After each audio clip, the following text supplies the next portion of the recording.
এই মা নিজের চোখে দেখেছিল যে তার সবচেয়ে কাছের বান্ধবী জন্মের সময় তাদের দুই সন্তানকে বদলে দিয়েছিল।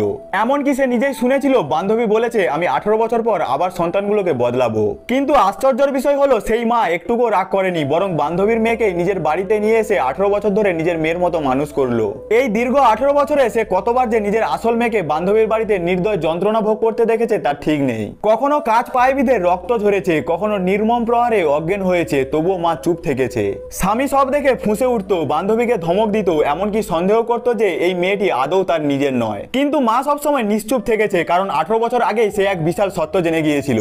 আর সেই থেকেই অপেক্ষা করছিল সেই দিনের জন্য যেদিন বান্ধবী নিজেই আবার সন্তান বদলাতে আসবে।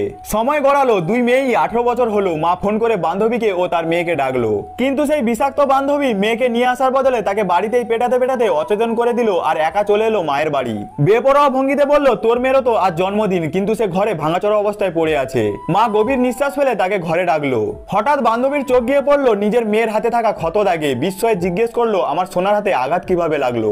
মা হেসে বলল বাচ্চা মেয়ে তো খেলার ছলে আঘাত পায়, তোর মেয়ে তো প্রতিদিনই যখন থাকে, তাতে আর আশ্চর্য কি। বান্ধবী তিল মিলিয়ে উঠলো, কিন্তু সেখানে বিতর্ক থেমে থাকলো না। মা বান্ধবীর ব্যাগ থেকে হঠাৎ একটি ফাইল দেখতে পেলো। চুপিসারে তুলে নিতেই বুঝলো এটা ডিএনএ রিপোর্ট, অর্থাৎ বান্ধবী এখন সত্যি প্রকাশ করতে চায়। মা রিপোর্ট আবার জায়গায় রেখে দিল, কিন্তু মনে মনে শপথ নিল আজ তাকে এমন শিক্ষা দেবে যা সে কোনোদিনও ভুলতে পারবে না। অবশেষে এলো সেই উদযাপনের দিন। বান্ধবী সবার সামনে দাঁড়িয়ে রিপোর্ট হাতে চিৎকার করে উঠলো। সে বলল এই মেয়েটি তোর নয় আমার। রিপোর্ট দেখে সত্যি প্রমাণ হয়ে গেল, এখনই আমাদের সন্তান বদলাতে হবে। মুহূর্তেই চারিদিক স্তব্ধ, কারো কণ্ঠ শোনা গেল। তিনি বললেন একটি মেয়েকে 18 বছর মানুষ করে নামি বিশ্ববিদ্যালয়ে পাঠিয়ে দিলে আর একটি মেয়েকে তো হাঁটতেও দেওয়া হয়নি, তবে এখন কিভাবে বদল হবে। মহল উত্তপ্ত হয়ে উঠলো। মায়ের স্বামী ক্ষোভে গর্জে উঠলো, যদি এ সত্যি হয় তবে আগে কেন জানাওনি, কেন আমাদের মেয়েকে 18 বছর ধরে কষ্টে ফেলে রাখলে। কিন্তু মা চুপ রইল। এবার আসল মেয়ে কান্নায় ভেঙে চিৎকার করে উঠলো তোমরা সবাই আমাকে ঠকিয়েছো। 18 বছর আমি যন্ত্রণা সহ্য করেছি, অথচ কেউ পাশে দাঁড়াওনি। তুমি আমার মা নও, আমি তোমাদের সবাইকে ঘৃণা করি। এবং সেই ভাঙা হৃদয় নিয়েই সে সবার চোখের সামনে থেকে উচ্চতা থেকে ঝাঁপ দিল। মুহূর্তে তার মৃত্যু হলো। চিৎকার করে চারিদিক কেঁপে উঠলো। মা ফোন হাতে নিয়ে পুলিশের কাছে বলল আমার মেয়েকে বাধ্য করা হয়েছে, আমার মেয়ে আর নেই।